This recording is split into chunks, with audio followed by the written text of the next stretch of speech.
Hello everyone, welcome to another episode of Rebuild Your Body, brought to you by BluePhoenix Fitness. I am your host, Cameron McIntyre, and it's my job to help you become your strongest, healthiest, most confident version of you.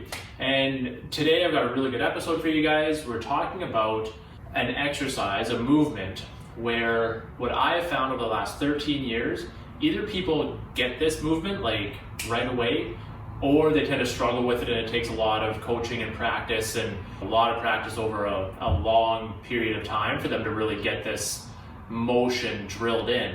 And it's also a movement where if you do have issues with it, if you don't do it properly, then it can lead to a lot of really not so great things like low back pain, hip pain, and all sorts of nasty things. So very important to get this movement right.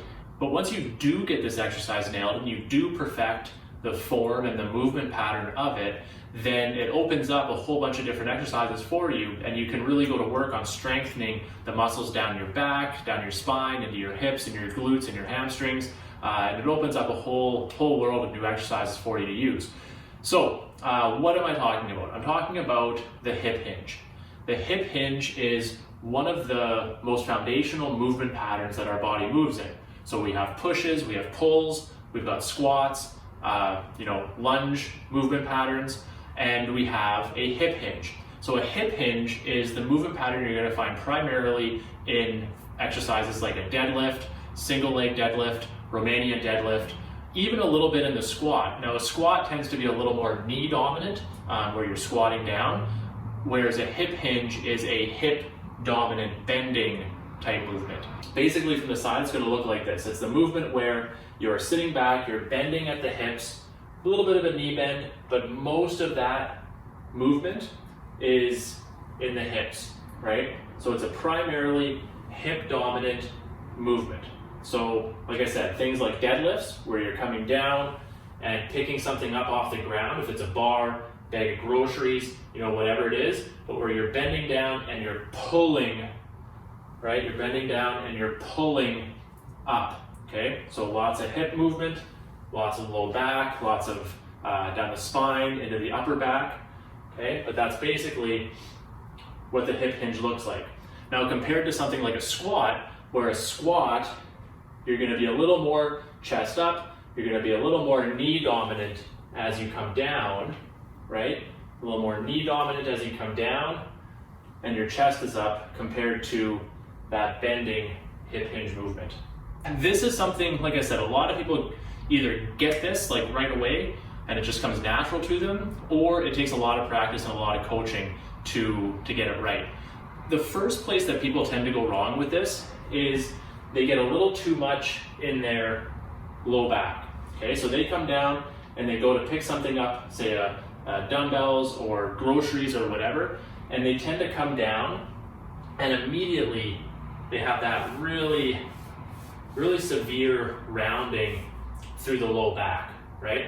So now the problem with that is that when you do that, you're coming down, when you stand up, all of that weight is on your low back and down your spine. So when you pull up, you're pulling primarily with your low back, right? So you get a little bit in the hamstrings, but primarily when you pull up, you're really wrenching that low back as you stand up. And that's really problematic, especially if you start doing that under load with something like a barbell or dumbbells. And so it's not really much surprise that a lot of people, inexperienced people who haven't been coached properly, people with movement issues or mobility issues who just go into the gym and are told by whoever to do a deadlift without proper coaching, they end up with low back pain or with a back injury.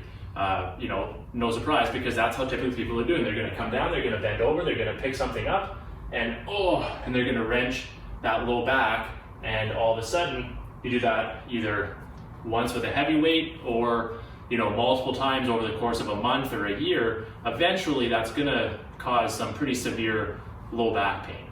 That's the first place people falter in this. The next place is through the upper back. So when you come down, even if people get this movement right, well then all of a sudden they go to grab something and they reach. Okay, so they reach, they let their shoulders slouch, and they're reaching down towards the ground. Okay, and then when they pull up, they have that rounding through the upper back, which then is going to start to give some pain there, and also redistributes the weight that you're carrying down into the low back area, right? Just from being in that position. That's a problem that can be easily solved as well. So number one, a lot of times people start doing these exercises and they think in their heads, they think, okay, I'm picking this up, I want to get it as low as possible. And even when I've coached people with this, I'll coach people and say, come down past your knees, right? Lower the weight, down past your knees, and then come back up. The problem with that coaching cue is that then it's in your head of depth. You're thinking depth, right? As opposed to just the movement form, you're thinking, I need to get these dumbbells down. So how do you do that? Well, you come down and then you let them drop, right? That's the first thing people will do. They'll come down and then they'll reach for the ground with them, like they're trying to set them on the floor, and then coming back up. Getting away from that depth mentality and into the mentality of, I want to get good positioning of my hips. I'm working on that movement of my hips. So whether I'm coming down to my knees or whether I'm coming down to my shins, doesn't really matter. The depth I'm not too concerned with. What's more important is maintaining that nice flat back position, right? So my torso, my spine from my head down to my tailbone is still completely neutral. I've got a nice natural arch in my low back. My shoulder blades are back, right? And they're still strong and they're still tight in that nice strong position. And my spine is neutral. My head's not here, my head's not here. My head is nice and neutral. Okay, so that's important. From here all the way to here, neutral spine. All right, and then we're back up. The other important thing to think about when you're doing this is that hip movement in itself. You got to get your hips pushed back. You got to stick your butt out as far as you can. So what I'll tell people is that think of that wall behind you and think of trying to touch your butt to the wall. Like you're trying to stick it out as far as you can and you're trying to hit the wall behind you with your butt, right? And then you're back up. So you're initiating that movement in the hips.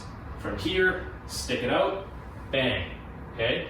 Then when you come back up, you're initiating the movement again with the hips and you're pushing your hips forward and squeezing your bum as you stand up in that nice strong position, okay? So one more time, stick your butt out as far as you can, like really force it back. And then as you come up, you're initiating with the hips, bang, okay? And you're in that strong position. Now, when you get down there, you're gonna come down. You've got a very slight bend in the knees, okay? If you're holding on to something, you're holding it nice and tight to the legs. If it's a bar, you're pulling the bar into your legs. If it's dumbbells, you're holding them more in line with your legs. You don't wanna let things float out here, because as soon as something floats out here, then you're redistributing the weight onto the low back again. So we wanna pull that weight in here, keep it tight. That's gonna keep the weight on the hamstrings, the glutes, a little bit in the low back and down the spine, but it's not quite as severe as when you let it float. Then when we come up, initiating through the hips, drive straight up, and bang, we're right back in that nice strong position. So it's a lot to remember, but if you are having issues with it, if you do find that maybe you are getting some low back pain when you're doing things like deadlifts or squats, then really take some time to perfect that hip hinge movement, this hip hinge movement, and you should find that low back pain and that struggle and that pain will start to subside, and you'll start to develop more strength, better movement pattern, and start to build that kind of bulletproof, core bulletproof back, so that you alleviate the risk of low back pain later in life. So that's it for today. If you did find that helpful, definitely let me know in the comments section below. Let me know if you have any questions specific to you that you need some help with in terms of this movement. If there's something I didn't answer, drop it in the comments and I will jump in there when I can. And if you liked this video, I'd really love it if you would just hit that thumbs up button below. That helps out a lot. And as always, if you haven't subscribed, definitely hit the subscribe button. I'll put a link above my head here as well. You can click on the logo and subscribe. And lastly, if you like that video, you'll probably like the other videos that I've recorded, so definitely check out the BluePhoenix Fitness YouTube channel. Again, I'll link a video above my head right here, so go check that out. Thanks for watching, and I'll talk to you soon.